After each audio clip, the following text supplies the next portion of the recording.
Muy buenas, ¿qué tal? Bienvenidos a un directo súper exclusivo en Bolsa Academy. Es la primera vez que lo hacemos y espero que alguna vez podamos hacer alguno más del estilo.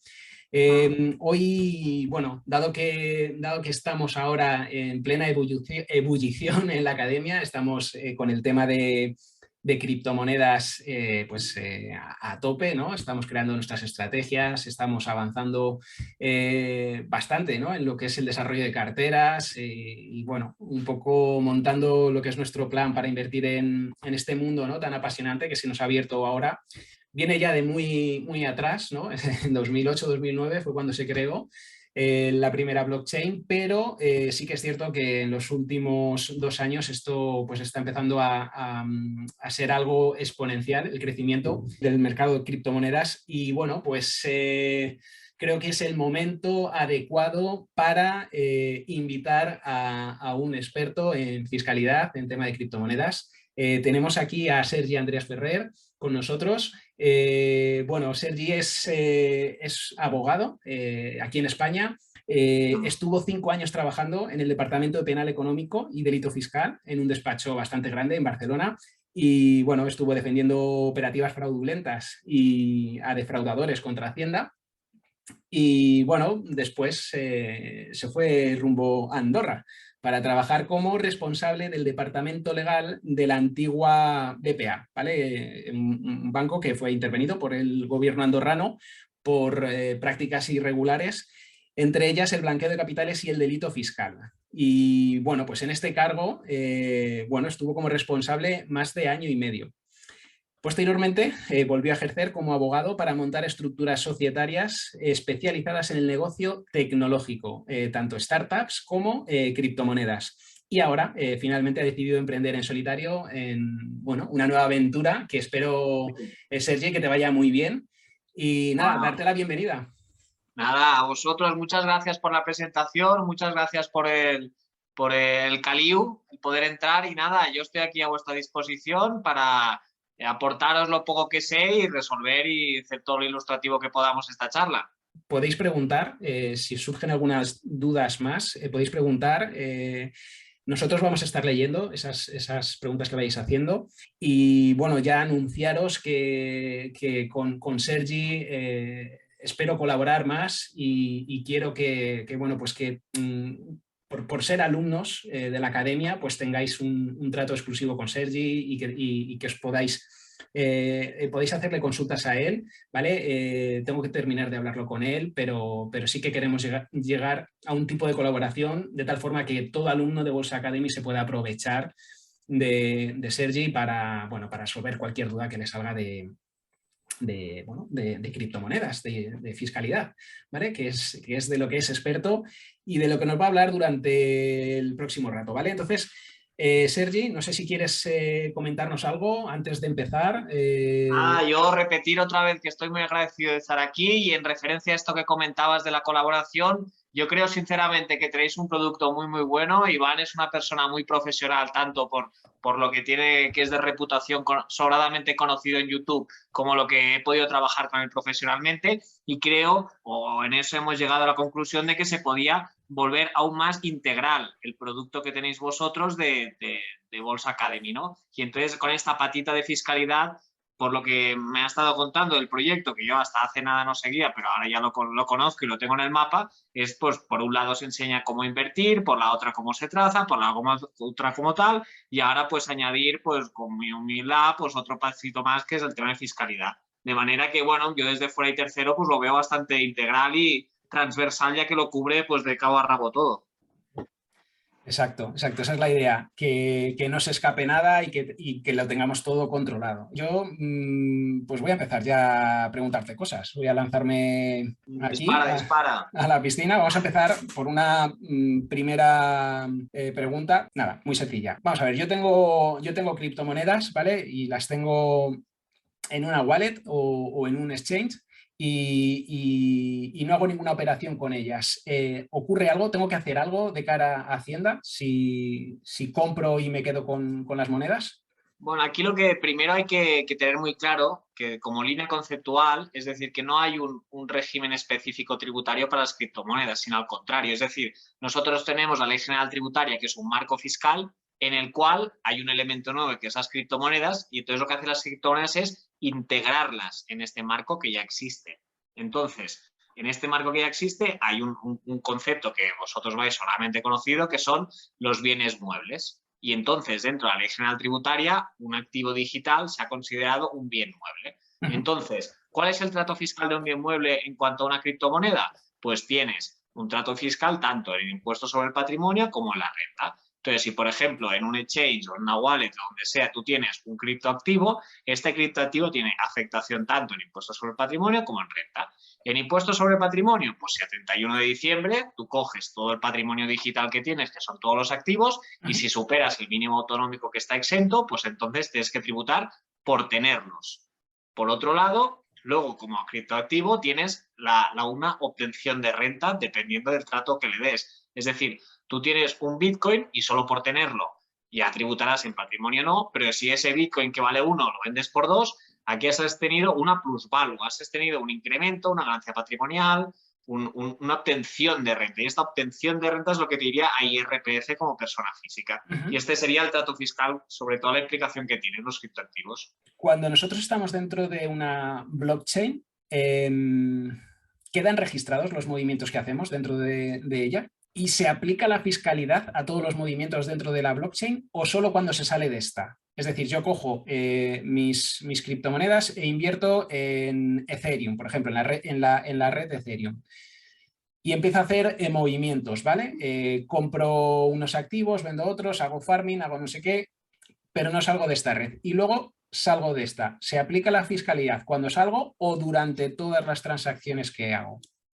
Aquí, en primer lugar, también otra línea roja conceptual, que esto hay que dejarlo claro, es decir, tú tienes un protocolo de blockchain, es decir, una cadena de bloques que al final es como si fuera un camino, como una vía. Entonces, este tipo de blockchains, hay diferentes blockchains, ¿vale? Está Ethereum, Cardano, Solana, hay un montón. Entonces, luego tú lo que haces es proyectos encima de una blockchain, es decir, tú puedes hacer 50 tipos diferentes de tokens encima de una blockchain. Por ejemplo, tienes a Binance, la moneda de Binance, por ejemplo, está sobre la Binance Smart Chain, pero hay muchos otros tokens que también están sobre la red de Binance, ¿vale? Sí. Esto por un lado. Luego, que esta cadena de bloques lo que hace es sumarse poco a poco a esa misma cadena todas las transacciones que se van haciendo. Es decir, cada vez que tienes una transacción que haces en una red, en un blockchain, esa transacción se añade al código y va sumando. Cada cambio que se realiza de un token a otro es considerado ya un cambio independiente. Sí que hay un sector que, digamos, doctrinal, que lo que te dice es que hasta que no vuelves a tener fiat no hay una ganancia como tal. Porque es diferente si tú tienes, por ejemplo, dinero fiat y te compras una canica, si luego la canica te la cambio por un cromo y el cromo por una pelota, nos ponemos de acuerdo en qué vale cada cosa, pero hasta que no vuelves a tener dinero de verdad no hay un incremento o una pérdida patrimonial. Pero en cambio Hacienda no ha comprado esta versión y Hacienda lo que te dice es que independientemente cada cambio que hagas, porque cada alteración del patrimonio que hagas en cuanto a su variación o en cuanto a su composición debe tributar. Por tanto, cada permutilla que hagas o cada cambio, todo eso tributa y es fiscalizado. Vale, ¿y qué moneda se utiliza como referencia? El euro. El euro, claro, porque estamos en España, es la moneda de curso legal. Correcto, en el momento que haces la transacción. Eso es. Vale. ¿Tú sabes si hay alguna forma de registrarlo eficaz? Porque sí que es cierto, depende del exchange, de la blockchain, es más fácil exportar todas las transacciones que hayas hecho o no. Hay algunas que es más complicado. ¿Cómo se suele presentar esto? La trazabilidad de todos los movimientos normalmente va por dos tipos. El primero son los archivos CSV, que son unos Excel de números y letras, que es como que van de recorrido, y luego por un enlace, que es el enlace API, que lo que te permite es que aplicaciones de terceros puedan intervenir en el exchange. Entonces, a través de estos dos tipos de archivos, lo que buscas es un tercer programa que es de control de movimientos, que por ejemplo está TAN, está CoinTracking, hay un montón, que lo que haces es o vincularlo por API de manera tal que cada operación que haces en Binance se te registra en el programa que digamos de contabilidad cripto, o directamente, esta es la versión de pago, si quieres la gratuita, lo que haces es bajarte los CSVs, bajarte los Excels, que por ejemplo en Binance es de 3 meses en 3 meses y es un poco laborioso, y luego los importas manualmente y tienes toda la trazabilidad de todas tus operaciones. Y esto es lo que usamos nosotros para tributar o no las operativas de nuestros clientes. O no. Ya nos contarás más eso de o no. Más o menos lo tengo claro. A esto lo tenemos que dar en la academia, le daremos algún tratamiento porque sí que es cierto que depende de la blockchain, es más fácil sacar los movimientos. Hay un link, ¿vale? En todos los exchanges que se llama el link API, ¿vale? Que es con I latina. Sí. Este link es un link general que lo que te permite es que una tercera aplicación pueda hacer uso y intervenir en la primera aplicación. Lo que haces es vincular dos tipos de aplicaciones. Entonces, ¿qué es lo que se hace? Pues coges una aplicación que sea como una contabilidad cripto y mediante este enlace lo que haces es enlazarla en todos los exchanges que tú quieras. De manera tal que tú vas permutando y vas haciendo operaciones y en tu programa de contabilidad automáticamente te van apareciendo. Normalmente en las aplicaciones esta sería la versión de pago y luego la manuales te vas descargando los extractos como si fuera el banco y los importas manualmente en la aplicación esta. Esta sería un poco la operativa que se realiza para trazar. Bueno, iremos investigando porque esto, evidentemente, al cabo de un año, pues con este tipo de operativa que mantenemos nosotros, pues estaremos haciendo muchas operaciones. Y claro, esto es un jaleo.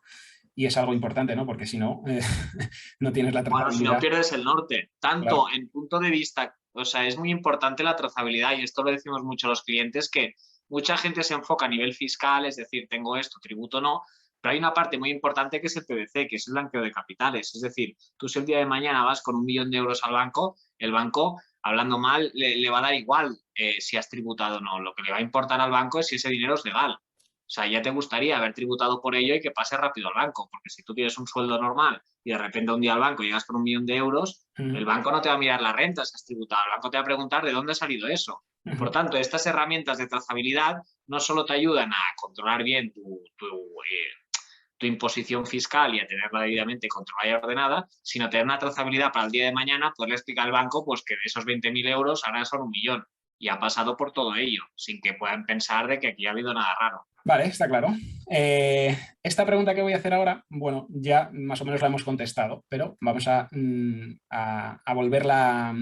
Vamos a volver a hacer la pregunta y contestamos muy rápidamente, ¿vale? Es si cambio bitcoins a ethers o al contrario, ¿debo tributar? Bueno, la respuesta es sí, ¿no? Ya respondo Sí. yo por ti. ¿Y qué moneda se utiliza como referencia? ¿El euro o el dólar? Bueno, pues también, ¿no? Sería Valoramos a euro todas las operaciones, que estamos en España. Eso es. Y la pregunta es en el momento justo de hacer la transacción el euro o a las 12 de la noche lo que vale el euro? O sea, ¿cómo se hace? Porque, claro, el mercado de criptomonedas está abierto durante 24 horas y 7 días a la semana. Por lo tanto, sábados y domingos, por ejemplo, ¿qué referencia se coge? Pues la anterior vigente.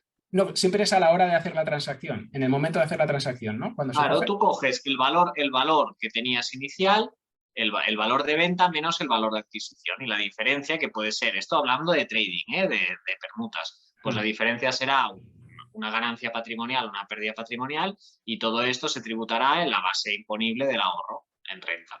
Vale. Nosotros, por ejemplo, es que es que cualquier operación que hagamos la vamos a tener que registrar. Por ejemplo, estamos este domingo, os he enseñado, ¿no? Dentro de la academia cómo mejorar, ¿no? Nuestros rendimientos con el token Atom, ¿no? Entonces veíamos que teníamos los Atoms, nosotros lo teníamos en la red de Binance y lo que hemos hecho ha sido coger nuestros Atoms, nos los hemos pasado, los hemos transformado en USDTs, ¿vale? Y los USDTs nos los hemos llevado a través de un tercero, de un exchange, nos lo hemos llevado a otra cartera que teníamos, Kepler, que es la cartera para Cosmos, ¿no? Para operar Cosmos, y a partir de ahí, dentro de esa cartera ya hacíamos todos los movimientos que decíamos para la estrategia, ¿no? Entonces, en ese intercambio yo tenía, por ejemplo, Atoms en BSC esos atoms me los paso a USDT y nada, a los 5 minutos me los llevo a la otra, al exchange, Coinex. Allí hago la transformación de los USDTs a atoms y los atoms me los envío a la cartera de Keplr. Todo eso son 4 o 5 operaciones que he tenido que realizar y que tengo que declarar, ¿no? Al final piensa que realmente no imputas todo, o sea, es decir, como vas con los enlaces esto, directamente le das a un clic y te sale todo el informe fiscal. O sea, no realmente hablarlo así rápido, dices, hostia, tendré que ir punto por punto, tal, no sé qué. La realidad es que al final vas un poco a grosso modo y también es verdad que si hay operaciones muy pequeñas, pues al final también estamos hablando de que todo el tema de las criptomonedas es muy novedoso. Las consultas vinculantes justamente se presumen de que son escasas y estamos hablando de permutas, es decir, la cosa más ordinaria que puedes hacer en una criptomoneda. Y si esto ya no está tampoco, bueno, sí que está claro, pero que no hay tanta legislación mal habladamente, tantas consultas como en otros apartados de fiscalidad como bolsa, que sí que estaría todo clarísimo. Sí, sí. Entonces, una operación pequeñita, si no la pones en la renta, tampoco pasa nada porque la variación es mínima. Vale. Cuando estamos aportando liquidez en un pool, ¿vale? En una piscina, estamos haciendo farming, ¿no? Y entonces, claro, al prestar nosotros nuestra liquidez, estamos recibiendo dentro de ese exchange, de ese DEX, estamos recibiendo incentivos. ¿Esos incentivos cómo los declaramos? ¿Como rendimientos de capital? O sea, los pools de liquidez, así hablando rápido, al final tú tienes dos tokens que el valor es el mismo, ¿vale? Tienes el token A y el token B, que contravalorados en euros, los dos valen 1.000 euros. Entonces tú lo que haces es aportarlos por partes iguales al 50% en un pool de liquidez. Entonces a partir de aquí este pool de liquidez se usa para aportar liquidez a la gente que lo necesita. Tú vas con el token A y coges B, o vas con el B y das A. Y por estos cambios de aportación de liquidez, los aportadores, que digamos, los se llevan un fee, ¿vale? Entonces, ¿qué pasa? Que con la variación que hay de precios, lo que pasa es que los tokens que al principio estaban al 50%, siempre tienen que estar al 50%. Entonces, si un token, por ejemplo, sube de precio y el otro baja, lo que se produce es de que si al principio había esta proporción, de repente uno baja y el otro puede subir. Por tanto, esto va variando. Siempre valdrá lo mismo, exactamente lo mismo, pero sí que habrá lo que se llama un impermanent loss, que el impermanent loss es simplemente la diferencia entre haber aportado ese token al pool o haberlo foldeado, habértelo guardado y haberte esperado. Esta pérdida impermanente, ¿vale? Lo estoy explicando rápido y de esto hay 1000 vídeos en internet que se explica con mucha más calma y lo entenderéis rápido. Yo me expreso como puedo y es un tema complejo. Entonces, ¿cómo tributa esto? Pues al final aquí tenemos una variación que ya no es tanto de contravalorado en euros, sino de composición. De composición de que antes tenías un token y ahora tienes 2, 3 o va cambiando. Entonces, ¿cómo se hace aquí la variación? Pues atendiendo al valor de compra, es decir, no al valor que yo aporto al pool, sino al valor que yo compré, porque ese es el valor de adquisición real. Entonces, yo cojo ese valor de adquisición y cojo el valor ya no con el impermanent loss, sino con la pérdida permanente, porque ya liquidado, ya no es latente, sino que hay una pérdida, entonces se coge esa pérdida o esa ganancia, lo que sea, y eso es lo que tributa en renta. Vale, es decir, que yo, por ejemplo, hago una aportación, por ejemplo, me lo invento, del par BNB Ethers y hago, pues yo qué sé, 5.000 euros de cada uno. ¿Vale? 10.000 euros. Y bueno, esto va evolucionando y al final, pues yo qué sé, pongo 10 y salgo con 11, ¿vale? En ese caso, claro, yo tendré ahí una ganancia, ¿no? Que será de 1.000, que eso irá contra la renta, ¿no? Claro, Vale. porque es una obtención de renta. Eso es, pero es que a mí por haber estado haciendo esto me van a estar dando tokens de otra moneda. Me van a estar dando, pues yo qué sé, si estoy yo qué sé, en PancakeSwap, pues me están dando cakes, por ejemplo, por hacer esta aportación. Y estoy recibiendo a cambio de dejar mis 10.000 euros, estoy recibiendo cakes. Yo esos cakes, ¿cómo los tributaré? O sea, los tributarás de que te han costado 0 menos el valor del gas fee o menos el valor de lo que toque y entonces será pues 0 menos gastos, vale. O el valor de transmisión final. Sí, es decir, un vale. token que te ha costado 0 euros, el valor de compra es 0. A partir de aquí lo vendes por 20, pues esa es la diferencia, 20 euros te ha costado.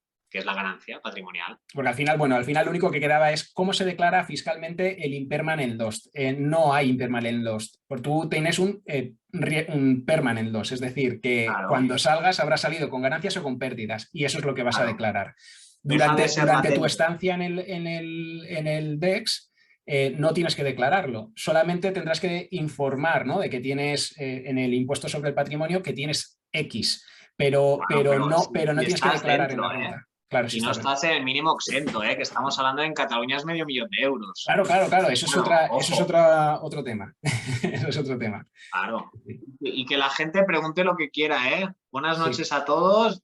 Nos damos por anunciados buenas noches, pero cualquier duda que tengáis faltaría, ¿eh? Para eso estamos. sí, sí, sí, claro que sí. Otra pregunta, ¿cómo tributan en IRPF las operaciones realizadas con criptomonedas? Esto dependerá de cuál es la operación que se realiza. Por un lado, tenemos que diferenciar bueno, lo voy a explicar por tipos diferentes. Es decir, en la base, en renta tenemos, para empezar, dos categorías. Tenemos la base general y luego tenemos la base del ahorro. Entonces, en la base general se tributan los rendimientos del trabajo, es decir, tu salario, y luego rendimientos de actividad económica, que son las actividades que tú realizas, que obtienes una renta como profesional de algo, ¿vale? Ujú.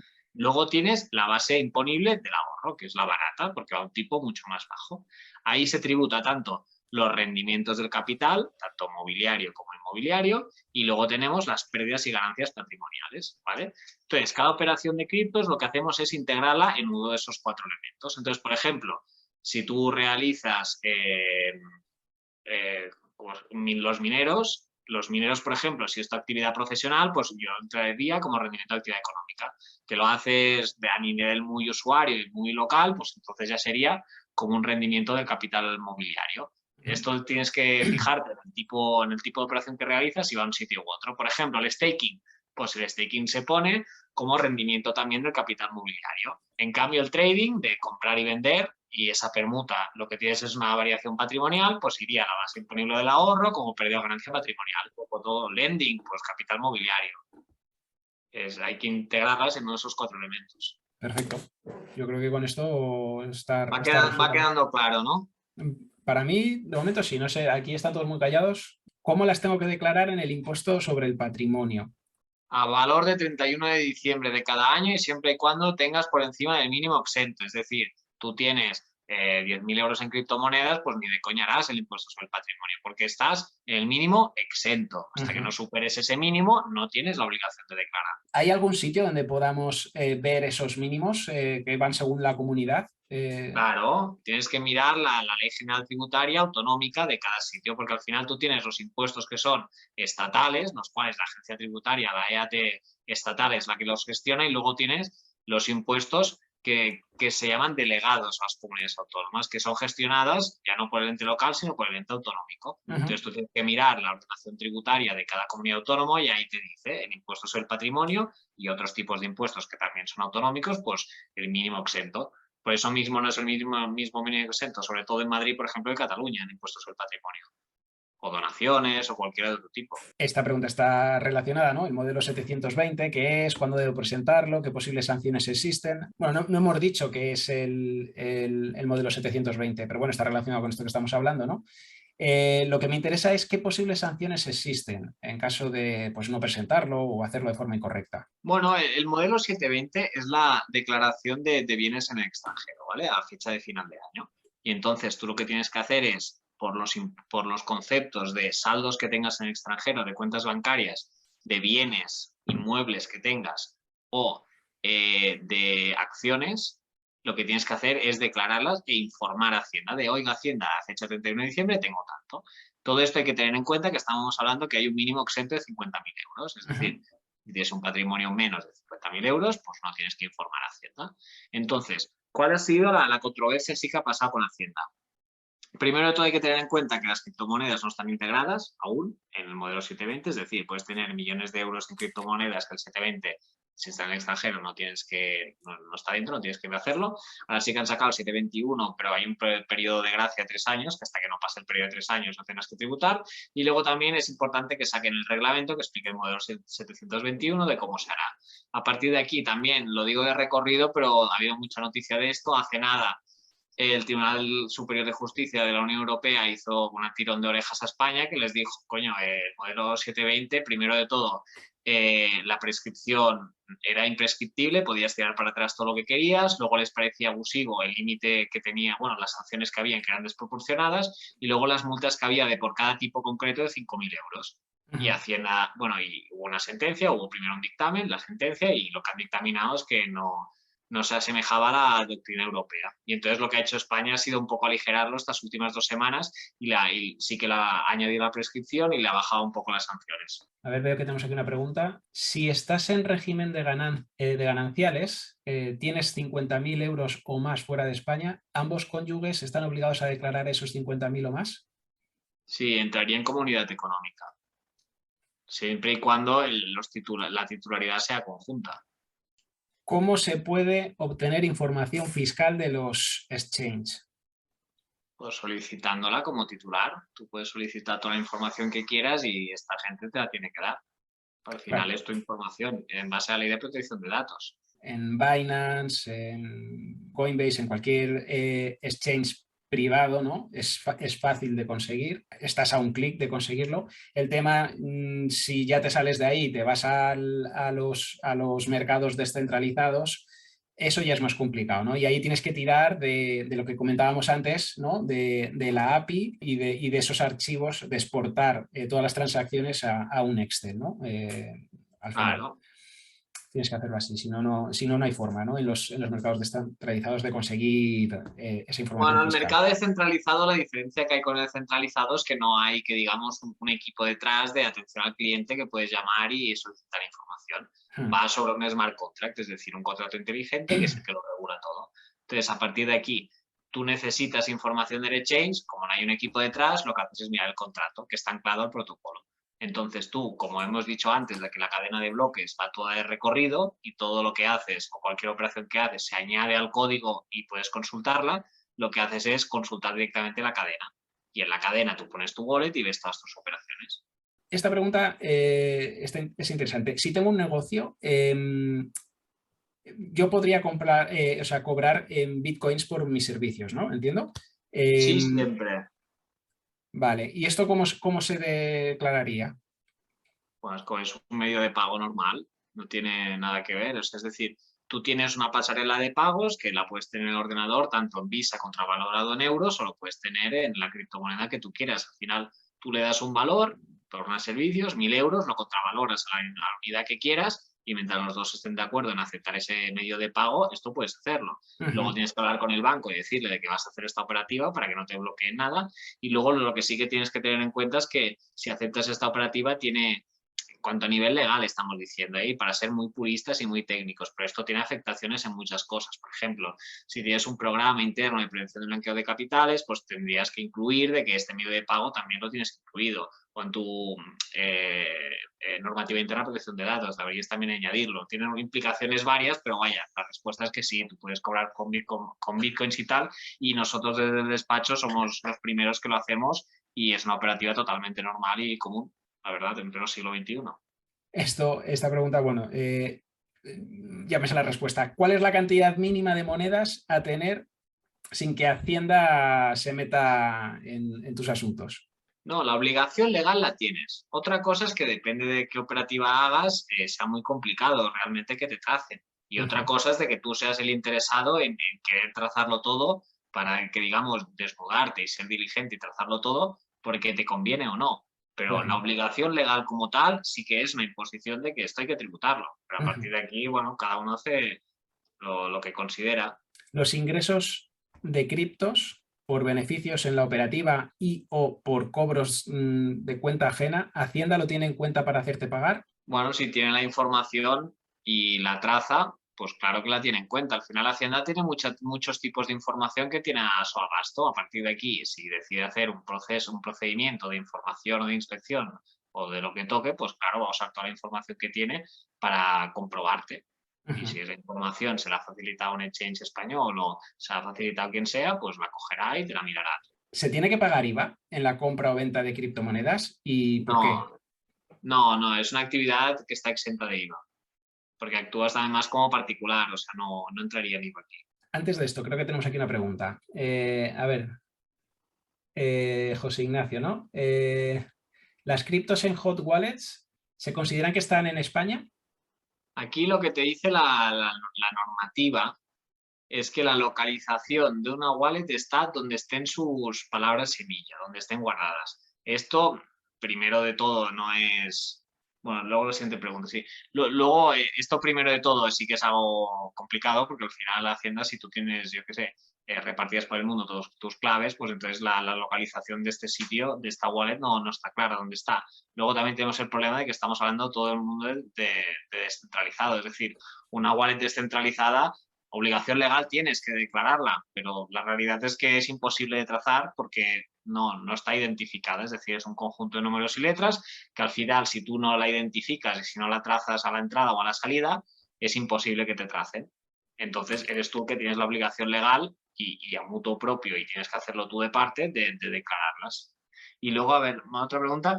Si metes un dinero cuando lo tiras con sus beneficios, ¿tributa las ganancias o todo?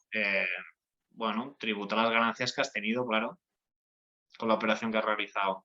Bueno, al final es un mundo muy nuevo y sí que es verdad que Hacienda son conocedores de todo ello y digamos que son los primeros expertos cripto que hay en el mundo, pero sí que es verdad que por lástima de ellos, sí que en cuanto a medios sí que van justos porque al final es administración pública y luego también no están soportados por una legislación clara en todos estos aspectos. Entonces, al final, yo creo que los inspectores de Hacienda en este sentido son víctimas de la falta de medios y víctimas de la falta de regulación. Y entonces, a partir de aquí, hay cosas bueno, que es imposible trazar, como esto, que tengas un Trezor, una wallet caliente o fría, esto es imposible de trazar. Es obligación de todo contribuyente hacerlo, pero la realidad es que si no lo haces, Hacienda no tiene herramientas para atribuirte, porque no hay una prueba de identidad en este tipo de wallets. O sea, si yo, claro, por ejemplo, yo,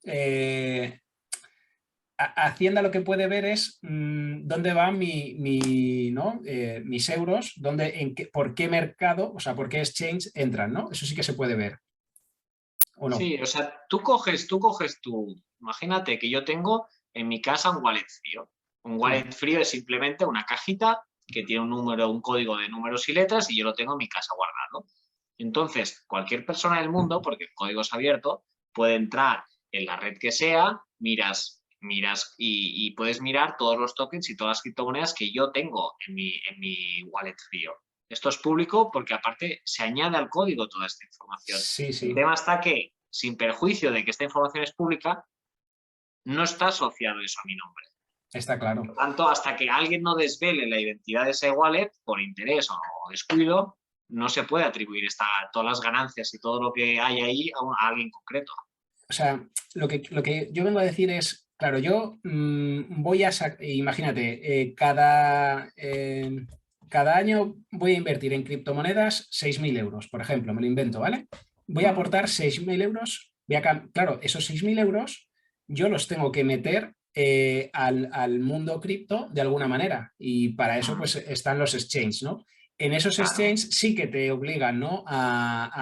Bueno, pues a identificarte con tu DNI, con tal. Y a partir de ahí ya estás fichado, ¿no? Digamos, Bueno, hay... tú puedes hacerlo toda la operativa de la manera más centralizada o más descentralizada posible. Es decir, ¿cuál es la manera más centralizada de hacerlo? Pues tú tienes tu salario, ganas un dinero, lo tienes en CaixaBank y de ahí haces una compra en Visa, Bit2Me, que es un exchange español. Esta sería la cosa más centralizada del mundo. ¿Cuál sería la manera más descentralizada de hacerlo? Pues tú tienes un dinero del banco, lo sacas en efectivo lo envías por un servicio al extranjero, a una cuenta que tengas tú en extranjero por debajo del importe legal del 720 que no tengas obligación de tributar, lo enviarías, por ejemplo, a Bibit, de Bibit te lo ingresarían en efectivo a la cuenta, esa cuenta ya Hacienda Española no sabe que la tienes, de cuenta de Bibit lo que haces es entrar dinero en un exchange el cual no tenga KIC, como sería pues no Binance, no Bit2Me, uno de estos, y luego toda la operativa que hagas la acaba en el Trezor. ¿Con esto qué consigues? Pues que realmente es imposible que te atribuyan la compra que has hecho. Pero bueno, esto también influye el perfil de riesgo que quieras asumir en cuanto a la operativa que estás realizando y luego también tienes que tener en consecuencia que el día de mañana, cuando tú quieras el dinero que hayas obtenido, disfrutar lo que digamos y volverlo al mundo fiat para gastarlo, pues todo el ocultismo que has realizado, que está súper bien y que es imposible que te pillen, pues ha salido a la luz. Entonces tú mismo tendrás que acreditar que eso es limpio, porque si no lo acreditas, no solo no vas a pagar por ello, sino que el banco ni te lo va a aceptar para usarlo. Estoy hablando de cantidades grandes, porque si es algo pequeñito, directamente coges la visa asociada a cualquier, a Ledger o a Revolut o una de estas y ya lo puedes usar desde ahí. Muy interesante esta explicación que nos has dado.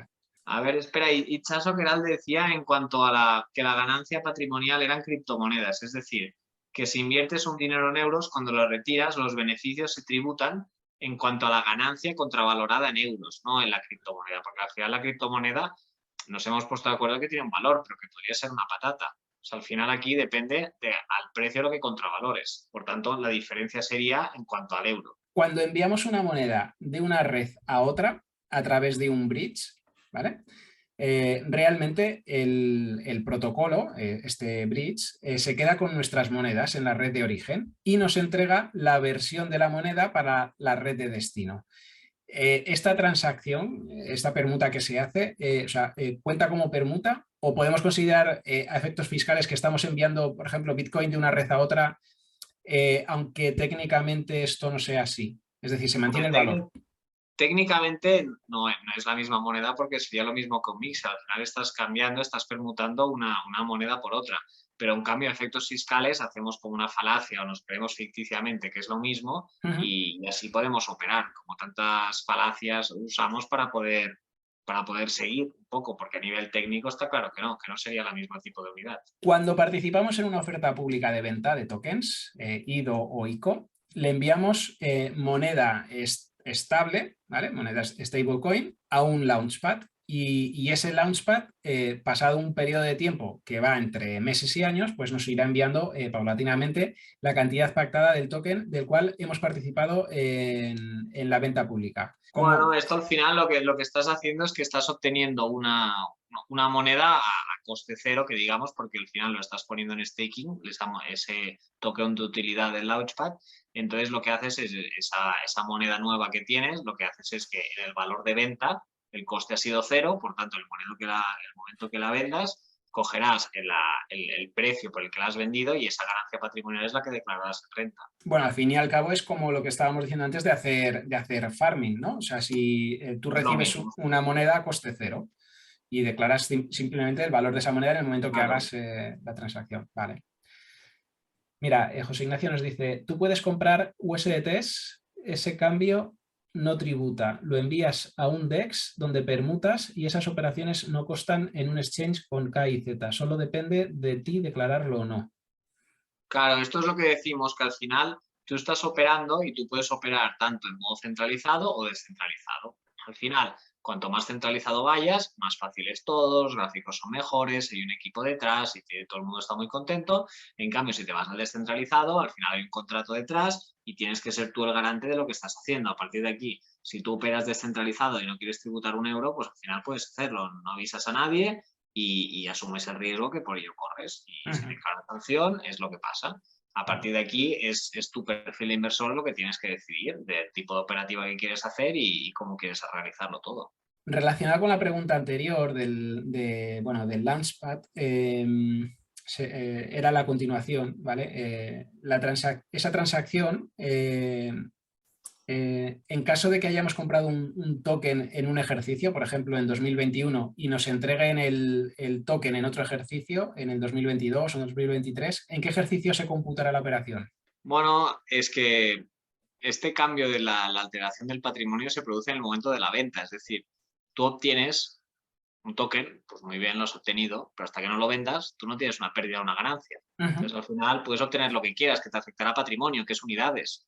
Pero Claro. si estamos hablando de renta, que es el rendimiento, pues todo lo que te den no tributa hasta que no lo vendas, porque entonces tendrás la ganancia o pérdida.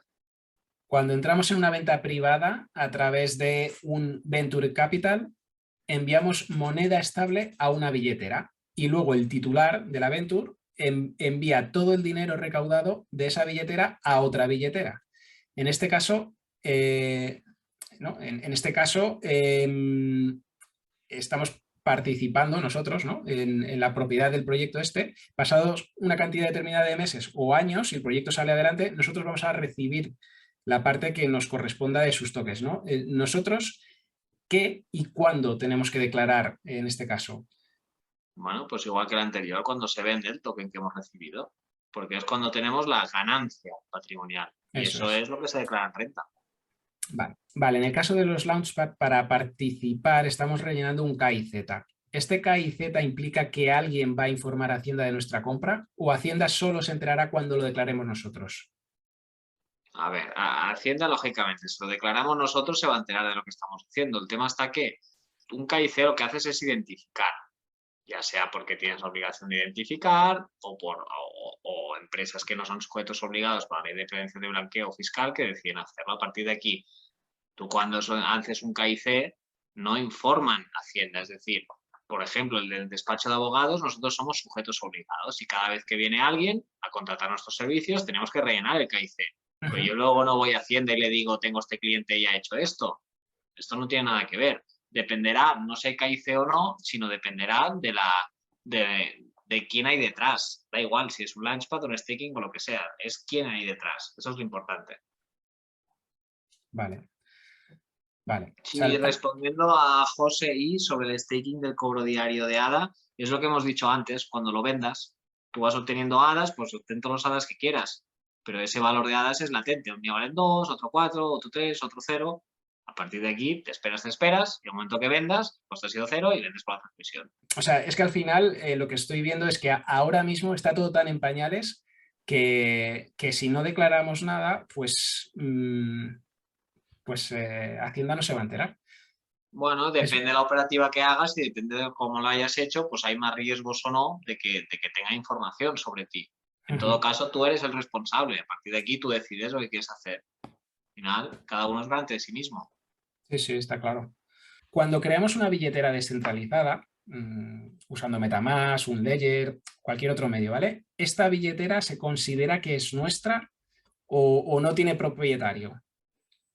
En teoría, el propietario de una billetera es el propietario de las palabras clave. En teoría, quien sea el propietario de las palabras clave, pues a él se le podrá imputar o atribuir las operaciones que se realicen desde ahí. Yo me encuentro unas palabras clave por la calle y esa billetera pasa a ser mía, ¿no? Claro, pero es que esto es así. O sea, no. Si tienes la contraseña, entras. Por tanto, es de quien tiene la contraseña.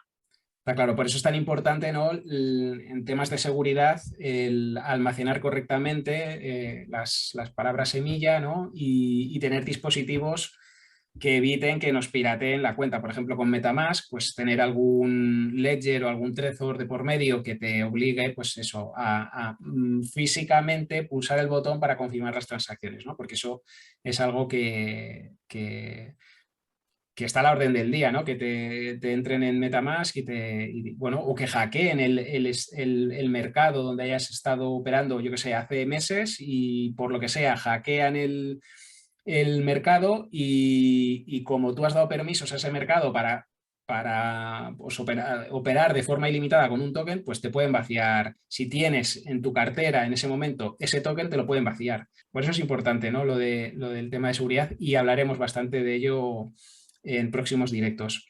A ver, tenemos aquí algo más. ¿Cabe la posibilidad de que cuando vendas esos hadas coticen a mucho menos precio que cuando lo recibimos en staking? Claro, tú tienes un token que lo has ganado, imagínate, y lo has ganado a coste cero, que sería el staking. A partir de aquí, si vamos en cuanto a la permuta, que es el valor final, lo que vas a vender es por el valor final de ese token. Por tanto, ¿ese token cuánto vale? Pues la ganancia o pérdida es latente. Ese token es como una acción, flota, fluctúa, sube y baja. Y en el momento en que liquidas, clavas el precio y entonces se contravalora con la adquisición que tuviste y será una pérdida o una ganancia en función de lo que hayas hecho. Pero el staking en concreto iría sobre rendimientos de bienes muebles, que sería un poco diferente, pero sí, que es lo que hemos dicho antes. Sí. A ver, una billetera que solo ha interactuado con un exchange centralizado, ¿se considera que es propiedad de la persona que ha interactuado con ella desde ese exchange? No, porque puedes haberlo traspasado, vender o que tenga un sentido económico, que sea un negocio. Es decir, yo tengo Binance y desde Binance yo hago una transferencia a un MetaMask que solo tiene una operación y es esa, eso no tiene por qué ser mío. Puedo haber pagado algo, puedo haber vendido algo, puede ser un pago a terceros, puede ser un pago a cuenta. O puede ser un traspaso entre cuentas mías, efectivamente. Pero solo por ese movimiento no está claro. Ujú. Será en base a lo que informes que se imputará una cosa u otra. Vale, esto, bueno, al final estamos repitiéndonos, ¿vale? Porque al final acababa siendo la misma pregunta. Una billetera que no ha interactuado nunca con un exchange centralizado, ¿se considera que tiene propietario? Pues el que tenga las palabras en ella al final, ya está, ¿no? Una billetera que ha interactuado con varias personas, ¿de quién se considera que es? ¿Se puede declarar la propiedad compartida de una billetera descentralizada como si se tratara de una cuenta compartida en un banco? Sí, al final puedes tener, pues, no es el mismo caso, ¿no? Porque un banco tienes el titular, cotitular, el apoderado, el autorizado, el dretavén, o sea, el beneficiario final, el hubo, pero en cambio o sea, es perfectamente plausible que en una wallet puede ser cotitularidad de dos personas y a partir de aquí se imputará en función de cómo digamos que eso va. Claro, A, eso cómo lo haces. O sea, a yo ver, a nivel técnico, la wallet es de todas las personas que tengan las claves. Es decir, si 100 personas tienen la clave, pues esa wallet es de 100 personas. A partir de aquí, a nivel fiscal, a la hora de atribuirlo, pues será en función de cómo se atribuye esas operaciones en renta, en patrimonio, donde sea. Pero esto ya será la explicación que tú le des a eso. O sea, al final una wallet es un depósito donde puedes dejar cosas. recordaros que os voy a dejar dentro de la academia, ¿vale? Dentro de vuestra academia os voy a dejar en la sección de criptomonedas el apartado donde vamos a tener pues, el directo que hemos visto hoy, os haré un pequeño resumen y, por supuesto, os facilitaré el contacto para que pues, a través de ese contacto pues, lleguéis a Sergi y pues, podáis realizarle todas las consultas que estiméis oportunas. Ya estamos hablando de un tema de asesoramiento, pues, Sergi tendrá una tarifa, pero esa tarifa va a ser especial por ser de Bolsa Academy, ¿vale? O sea que, a ver qué tenemos por aquí. José Ignacio dice opinión sobre elusión fiscal. La elusión fiscal se está refiriendo a esto que se dice, ¿no? De tributar lo mínimo posible dentro de la ley. A ver, la elusión fiscal como tal es algo que se conoce desde siempre y a nivel técnico no se dice elusión, sino se dice la optimización fiscal. Es decir, tú un trato fiscal que puedes tener es el fraude de ley, la simulación o la optimización. ¿Cuáles son las diferencias? De que si yo tengo una ley y una ley fiscal y yo la contravengo, es decir, hago lo contrario de la ley, estoy haciendo un fraude de ley. Si esa ley me aprovecho para crear un negocio jurídico aparente o simulado, estoy haciendo una simulación que puede ser relativa o absoluta. Y a partir de aquí, si yo cojo todo el marco fiscal y tributo lo menos posible dentro de la ley, esto se llama optimización fiscal. Entonces, lógicamente, yo estoy viviendo en Andorra donde se paga menos impuestos y entonces yo soy el primer interesado en pagar menos impuestos. Y esto al final es algo que todo el mundo hace, es decir, tú tienes el marco legal y sobre el marco legal tú tributas lo menos posible. Entonces, a partir de aquí, nosotros desde el despacho, lógicamente, cada cliente que nos viene, nosotros no vemos a Comisión de Hacienda y a mí, a nivel particular, sinceramente me da igual que un cliente pague o no pague. Yo lo que quiero es que no tenga problemas el día de mañana. A partir de aquí, pues sobre el link que os pone en la descripción tenéis mi contacto directo. Si alguien quiere una consulta personalizada, me podéis escribir y se programa y yo encantado os atenderé y quedo a vuestra disposición. Y a partir de aquí se mira, por un lado, pagar lo menos posible, siempre dentro del marco de legalidad y sin hacer negocios jurídicos simulados que no tengan sentido económico porque te puede caer un puro y a partir de aquí se miran las necesidades que tenga el contribuyente. Pues nada más, Sergi. Un placer haberte tenido con nosotros y nada, oyes, espero que de esto pues salga una colaboración y que, bueno, siempre vas a ser bienvenido a nuestro canal. Vamos a seguir creciendo a nivel criptomonedas, seguro que van a salir más dudas y algún día pues me gustaría volver a invitarte para que, bueno, pues nos hagas otra masterclass como la de hoy que ha sido la verdad es que muy buena, nos has resuelto todas las dudas que teníamos y nada más, oyes, muchas gracias y oyes, encantado de haberte tenido con nosotros. Muchas gracias a vosotros, el placer ha sido mío.